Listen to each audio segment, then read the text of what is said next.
My name is Christine Hale. I'm 29 years old. For most of my adult life, people have described me as disciplined, responsible, or the one who always has her life together.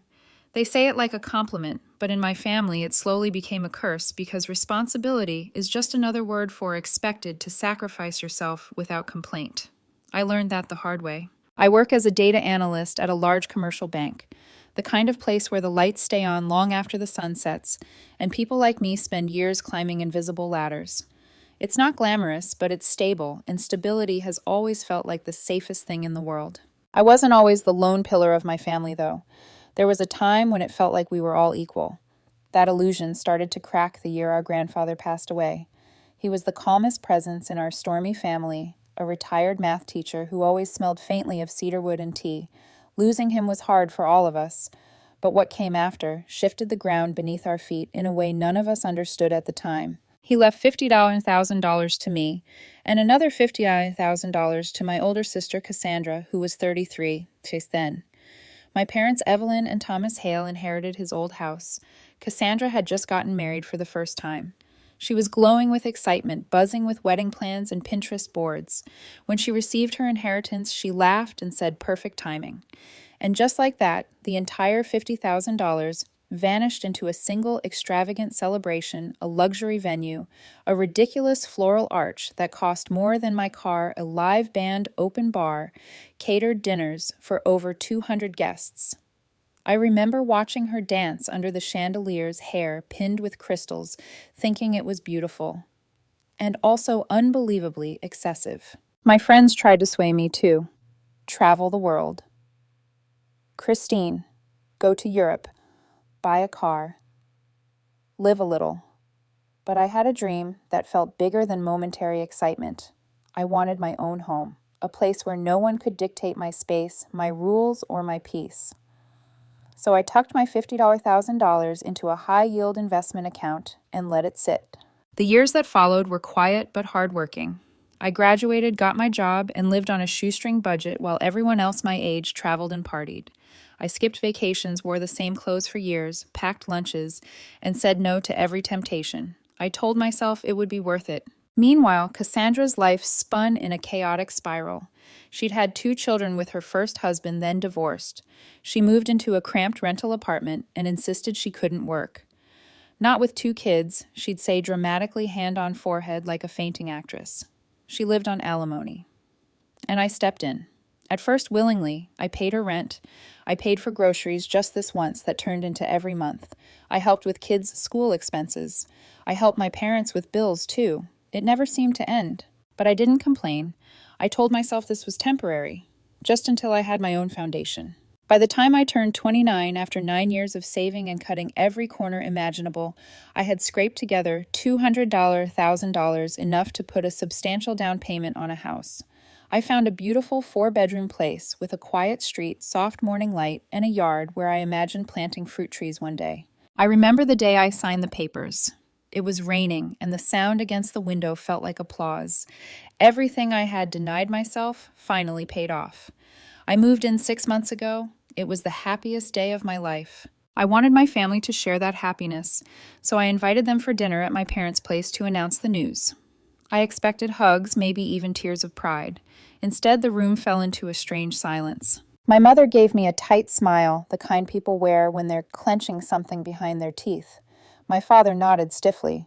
Cassandra looked at me with an expression I'd never seen before, something sharp, calculating, almost offended. She finally said, "It's kind of unfair, isn't it? You're single, no kids, and you get to buy a huge house, while those of us with real responsibilities are stuck in tiny apartments." Her words stung. I calmly explained that I'd worked, saved, and sacrificed for years, that she chose to spend her inheritance on a wedding she barely remembers now, that choices have consequences. My parents sided with her in silence. Their disapproving glances were louder than any words. The dinner ended in awkward murmurs and cold dishes, and I drove home with my celebration feeling tainted. Over the next months, Cassandra met Derek, a man with 2 kids of his own. They moved in together almost immediately, all 6 of them squeezed into her 2-bedroom apartment. Then she announced she was pregnant again, her 5th child, if you counted his. I questioned how she planned to manage this. My mother's response was unsettling, a mysterious smile, and, "Oh, don't worry. This problem will be solved soon. I didn't know it then, but she meant my house would solve it. As a wedding gift, I had given Cassandra $10,000, far more than I could comfortably spare. I suggested a modest ceremony to save money, but she insisted she needed a grand wedding to feel special again. I gave up and let her have her fantasy. The wedding venue was lovely soft lights, music, dancing, the familiar swirl of celebration. I sat with my parents trying to ignore the undercurrent of tension I didn't understand. My mother and father whispered to each other, more than usual. Cassandra avoided eye contact. Even Derek seemed strangely rehearsed when he thanked guests. Then, after the first course was served, my father stood up and tapped the microphone. "Ladies and gentlemen," he said, puffing with pride, "our family has important news to share." The room quieted, forks stilled. My heart didn't know why, but it dropped. He continued smiling as if announcing a lottery win. "Our daughter, Christine, has made a wonderful, generous decision. As a gift to the Newlyweds, she will be giving them her house." I didn't breathe, couldn't. I stared at him, unable to process the words. My house, my life's work, my sacrifice, given away like a party favor. The guests murmured confused, polite applause, breaking through like distant thunder. Beside me, Cassandra grabbed my wrist nails, digging into my skin. She leaned in and hissed through clenched teeth. "Don't ruin this. Don't you dare make a scene." That was the moment something inside me cracked, not a loud break, but a quiet, devastating snap. Years of silence, obedience, help, sacrifice, all rising to the surface in one unbearable rush. I stood. Cassandra tried to yank me back down, but I pulled my arm free. My knees shook, but my voice didn't. I walked toward my parents, each step heavier than the last. My mother held the microphone, smiling at the crowd. I reached out, took it from her, and felt her breath hitch. The room hushed again. I lifted the microphone and said clearly, "There has been a mistake." And for the first time in my life, I didn't swallow the truth. I stood there gripping the microphone so tightly my knuckles turned white. The entire room seemed to lean toward me, waiting hungry for the fallout. Cassandra froze in her seat. My mother's smile collapsed into a thin, trembling line. My father looked like he'd swallowed a stone. I took a slow breath, letting the silence stretch, letting them feel it. "There has been a mistake," I repeated, my voice steady, echoing through the venue, a very big one. Cassandra shot up from her chair, reaching for my arm. "Christine, sit down." Her voice was a sharp whisper full of panic. I pulled away. "I never agreed to give my house away," I said clearly. "Not to anyone." A ripple of gasps moved through the crowd like a cold wind. The room had two kinds of faces now, those who were shocked, and those who were fascinated by the drama unfolding like a live soap opera. My mother recovered first. She stepped forward, voice raised, brittle with fury. "Christine, what are you doing? Stop ruining your sister's wedding." "I'm not ruining anything," I said calmly. "I'm correcting a lie." My father slammed his palm down on the table. "Enough. You're making a fool of yourself." I turned to him, heat rising under my skin. Not rage exactly, but something more focused. A decision. The only people making fools of themselves are the ones who assumed they could give away my property without my consent. Cassandra burst into tears on cue, burying her face dramatically in Derek's shoulder. "I can't believe you're doing this to me," she sobbed. "You know how much I struggle with the kids. You know how hard life is for us." The guilt card, the oldest one in the deck. For years it worked on me. But tonight it hit a dead end. "I have helped you for years, Cassandra. Rent, groceries, bills, everything." My voice cracked slightly. Not from weakness, but from the weight of truths I had swallowed for too long. "I've been there every time you called for help. But my house, no. That was never yours to claim." My mother stepped forward, face red with outrage. "Your sister is pregnant. She will have 5 children soon. You don't think she deserves a proper home? Then give her your house," I replied without missing a beat. The room erupted in murmurs, a mix of shock and uncomfortable laughter. My mother blinked at me as if I had slapped her. What? "You and Dad inherited grandfather's house," I said. "It's big enough for a family.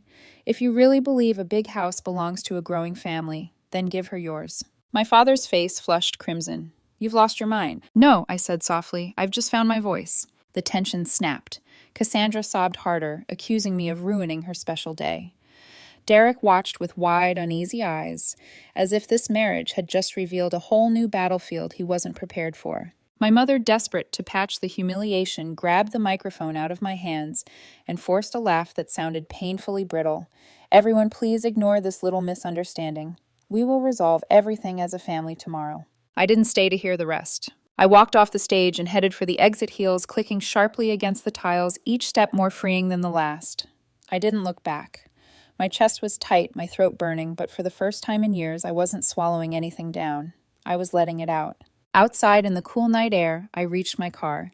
The parking lot lights cast pale shadows across the pavement. I just unlocked my door when I heard hurried footsteps behind me. Christine. I turned. My mother grabbed my arm with a grip, surprisingly strong for someone her size. Her face was twisted in anger, an anger that didn't bother pretending anymore. "You won't get away with this," she hissed.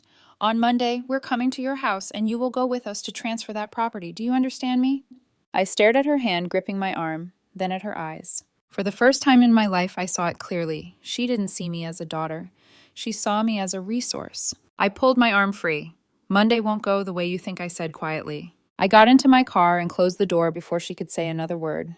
Monday morning. I had taken 3 days off work before the wedding, expecting to help Cassandra with the kids and errands. Instead, the house was silent. Sunlight streamed through the windows. The air felt heavy like the pause before a storm. But I wasn't alone. Sitting across from me at the kitchen table was Marcus, my old classmate turned police officer. He still wore his uniform. He said it added clarity to situations like this. We sipped coffee while I told him everything that had happened. At 9:12 a.m., the banging started. Not knocking, banging. My mother's voice pierced through the door. "Christine, open this door right now." I walked over and opened it just a crack. There they were. My mother, my father. Cassandra, arms crossed over her pregnant belly, eyes blazing. "You're coming with us," my mother demanded. "We're going to the notary. Now." Before I could answer, Marcus appeared behind me. "Ma'am," he said in a calm, professional tone. "Could you repeat what you just said?" My mother's spine stiffened. Why is a police officer here?" Marcus pulled out his phone. "Could you repeat your request for the record?" She hesitated, eyes darting between us, but she did repeat it. And when she did, Marcus pressed record. "Thank you," he said. "Just so you're aware, attempting to coerce someone into an unlawful property transfer is a criminal offense." The shift was immediate. My father paled. Cassandra looked like she might faint, not from pregnancy, but from panic. My mother's face crumpled into shock, then fury, then denial. "You're threatening us," my father sputtered. "No," Marcus said. "I'm informing you of the law." They didn't stay long after that. They turned and walked back to the car in stiff, jerky movements like people trying to escape a spotlight. They drove away without another word. I closed the door. My hands were shaking so badly that Marcus gently took the coffee cup out of them before it spilled. "You need to document everything from now on," he said. "Every message, every call, every visit." I nodded, but I didn't know then how much worse it would still get. For 2 days after the confrontation at my door, the house was eerily quiet, too quiet. A quiet that didn't feel peaceful, but predictive, like the held breath before a scream. I slept lightly, checking my phone whenever the screen lit up with unknown numbers. Every vibration made my stomach tighten. My family had retreated, but not surrendered. I knew them too well for that. On the third morning, the first wave hit. My phone exploded with calls and messages, dozens, then hundreds, each one fueled by a new level of desperation or manipulation. From my mother, "We're your family. You owe us." From my father, "Your behavior is ungrateful and disgraceful." From Cassandra, "You will give me the house eventually. Don't drag this out." Then another from Cassandra. "If you don't want to give the house, then you can pay us $3,000 a month to live in it. That's fair." I read that message 3 times, certain I had misread something. They wanted to move into my home and then charge me rent for it. I didn't reply. Instead, I blocked all of them. Every number, every social media account, every email. I needed air. Silence. The chance to breathe without someone trying to carve a future out of my spine. But my mother found a new angle. She took it public. That afternoon, while I was grocery shopping, I opened Facebook and saw the beginning of the smear campaign. A post from my mother. "Some daughters abandon their pregnant sisters and forget what family means. We raised her wrong." Below it, relatives I hadn't spoken to in years flocked like vultures. "Christine should be ashamed. 5 children need homes. How could she turn her back? What happened to sisterhood? I always knew she was cold." And then others quieter but present. "Why should she give up her house? This sounds controlling. Something is off here." It didn't matter. The damage was done. My mother had framed me as the villain in a story she crafted. I shut off my phone. That silence lasted 2 days before the next escalation arrived. A knock on my door, polite, hesitant. I thought it might be a delivery. Instead, when I opened it, two near strangers stood on my porch. Derek's parents. We had only exchanged pleasantries at the wedding, but now they acted like emissaries of some royal decree. "We need to talk," Derek's father said, giving me a stiff, uncomfortable smile. Reluctantly, I stepped aside and let them in. Once seated on my couch, they wasted no time. "Christine," his mother began, "Cassandra needs your house. It's the right thing to do. A woman with 5 children cannot live like this." Her tone was firm, rehearsed, as if she'd practiced this speech in the car. I stared at them. "You barely know me," I said. "That doesn't matter," she insisted. "You're family now, and family helps." "Funny," I replied, "because your country house is big enough to help them too." They shifted uncomfortably. "That's impossible," Derek's father said quickly. "We need our country house. It's our retreat, and the children's school is too far." There it was. Their comfort mattered. My future didn't. I leaned back in my seat, feeling a cold clarity settle in. "You want me to give up my house," I said slowly, "because it's more convenient for all of you if I sacrifice myself." His mother's lips thinned. "We think your parents were right about you." "And what's that?" I asked quietly. "That you're selfish." That word. It had been thrown at me since childhood any time I dared to have boundaries needs goals. Something hot and electric moved through me. "Get out," I said. Not loud, not angry, just final. They stood offended and flustered, muttering under their breath as they left. The moment the door closed, my whole body shook with restrained fury. People who barely knew me felt entitled to dictate my life, my home, my sacrifices. That night I typed a message to my parents and Cassandra. "I will no longer be paying Cassandra's rent.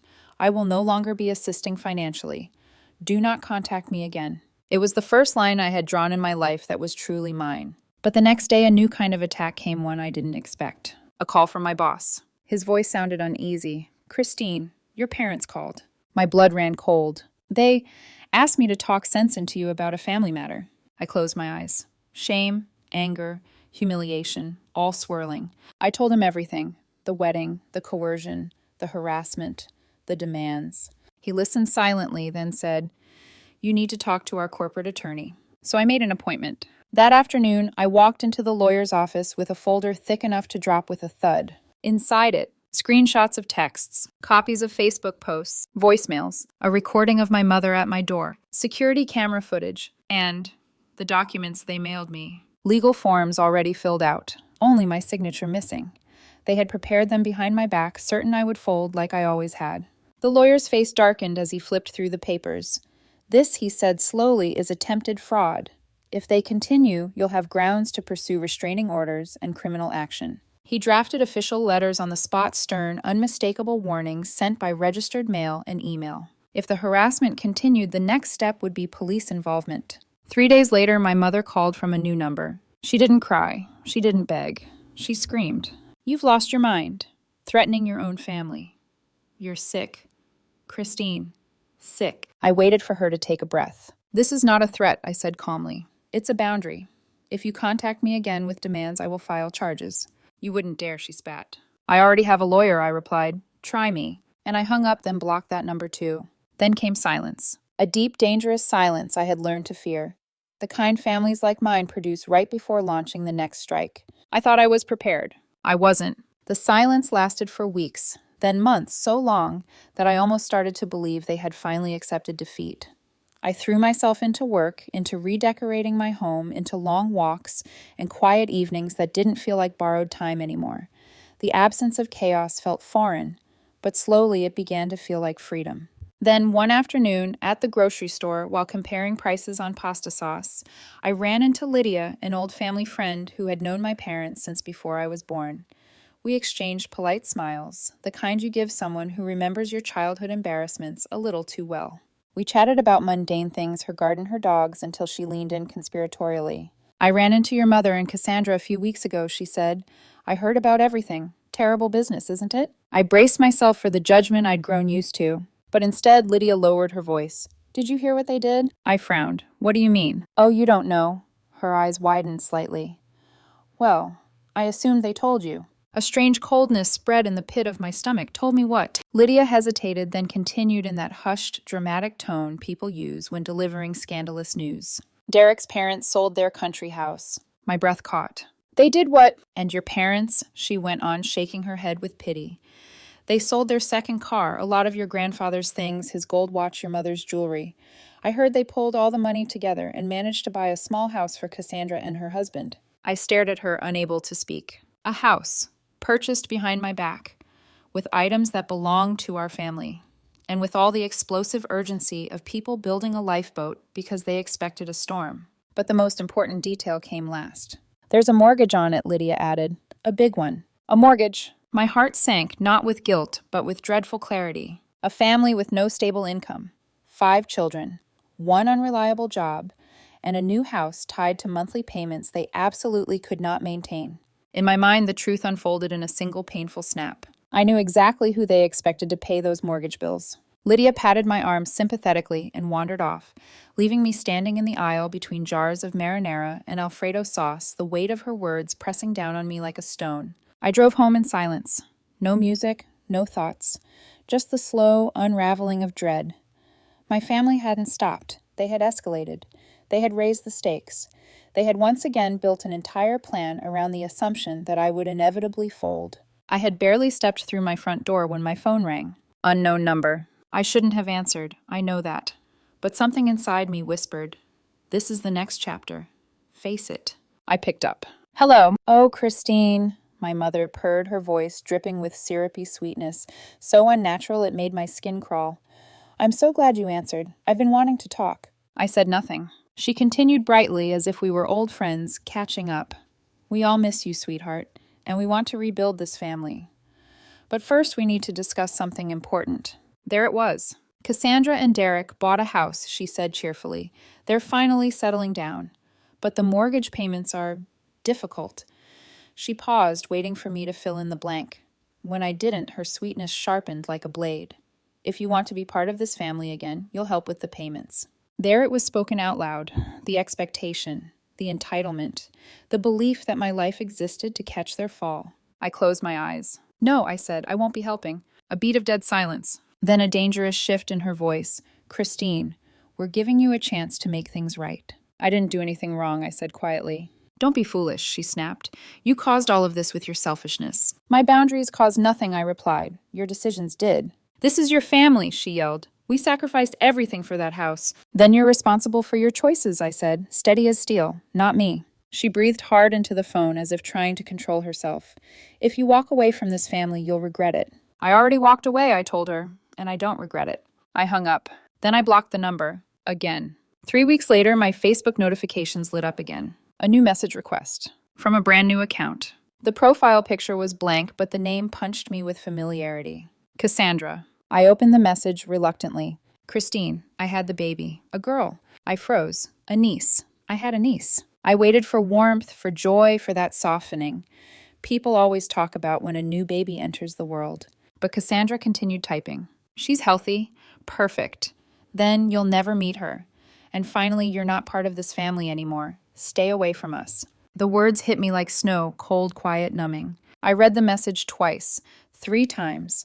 Not because I doubted the cruelty of it, but because it felt surreal to see it written so plainly. A severing, a disowning, a punishment meant to break me. Instead, something inside me settled. A quiet acceptance, a clean final cut. I deleted the message, then blocked the account. And for the first time in my life, I felt utterly powerfully free. In the weeks after Cassandra's final message, I expected the grief to hit me like a tidal wave. A newborn niece I would never meet.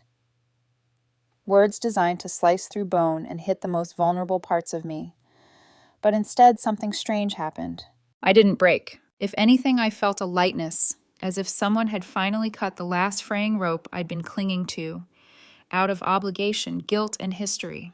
The kind of rope that burns your hands, even while it pretends to offer safety. For the first time in years, I woke up without dread blooming in my chest. My mornings felt like my own. The house was silent, but not empty. Peaceful, but not lonely. I made coffee in the kitchen I bought with my own sacrifices. I opened windows. I breathed air that didn't taste like someone else's expectations. It took time, of course. Healing rarely happens all at once. Sometimes in quiet moments, I'd think about my nieces and nephews, 5 kids, who never asked to be pulled into the center of their mother's storms. 5 children trapped in a world of entitlement manipulation and constant financial instability. It broke my heart to imagine the cycles repeating. But then I would remember something the corporate lawyer told me near the end of our consultation. Sometimes the healthiest thing you can do for a dysfunctional family is not participate in its dysfunction. That line became a kind of mantra. I returned fully to work. My boss, who had seen the stressed version of me for months, breathed a visible sigh of relief when I started showing up with focus again. I took on new projects, pushed for promotions, and slowly felt pieces of myself I'd lost coming back. And I began living. Really living. I went on weekend trips I'd denied myself for a decade. I bought a new bicycle and started cycling along the river. I learned to cook recipes that didn't involve coupons or bulk sales. I bought a new bed, one with a thick, cloud-like mattress that felt like sleeping on a promise I finally kept to myself. I furnished the spare bedroom slowly. One became a cozy guest room, earthy and warm. Another turned into a proper home office, complete with sunlight spilling across the desk every morning. The last one became a storage room, boxes stacked neatly, an echo of possibilities I hadn't figured out yet. Maybe one day it would be a library, or an art room, or maybe something I couldn't yet imagine. My friendships grew stronger too. Real friends, the kind who sit with you on your worst nights and don't try to fix you, just hold the space for you to exist.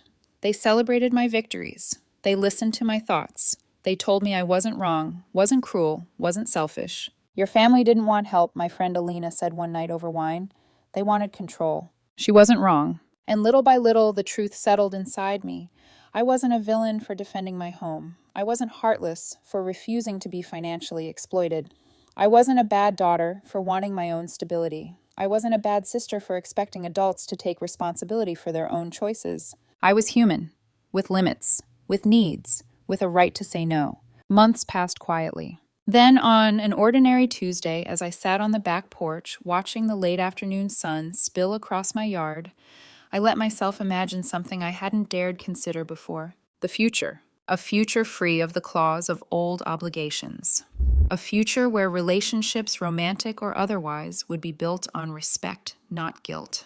A future where I chose who stayed in my life, not who demanded space in it. And yes, sometimes I imagined my nieces and nephews, older, now teenagers, maybe one day reaching out, asking for the truth, wanting to understand the family history from the other side, not out of obligation, but out of curiosity, out of their own desire to know who I am, not who they were told I was. If that day came, I would open the door. But until then, I didn't wait for anyone. I lived. And in the end, that was enough. Late that evening, as I walked through my house, my home, I let my hand rest on the wall near the hallway. The paint felt cool beneath my fingertips. Solid, real, mine. Every choice, every sacrifice, every battle had led here. To quiet, to safety, to a life that finally belonged to me. I whispered to the empty room, not as a declaration, but as a truth I finally believed. I chose myself. A small smile tugged at my lips, and I would choose myself again.